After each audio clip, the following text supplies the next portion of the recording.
Welcome to my channel. How to set up a Wi-Fi repeater using your mobile phone.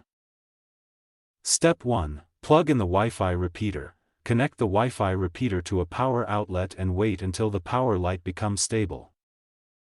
Step 2. Reset the repeater, if necessary. If the repeater has been used before, press and hold the reset button for about 10 seconds to restore factory settings. Step 3. Open Wi-Fi settings on your phone. Go to your phone's Wi-Fi settings and connect to the repeater's default Wi-Fi network. Step 4. Open a web browser. Launch Chrome or any browser and enter the repeater's setup address, such as 192.168.0.1 or 192.168.10.1.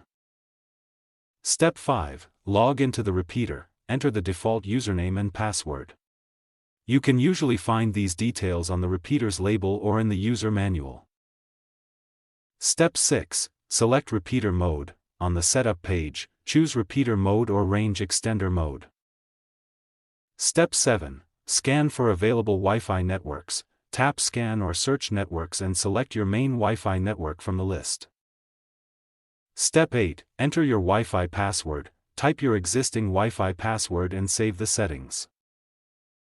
Step 9. Wait for the repeater to connect. The repeater will restart and connect to your router. This may take a few minutes. Step 10. Test the connection. Connect your phone to the repeater's Wi-Fi network and check if the internet is working properly in areas with weak signals. Thanks for watching.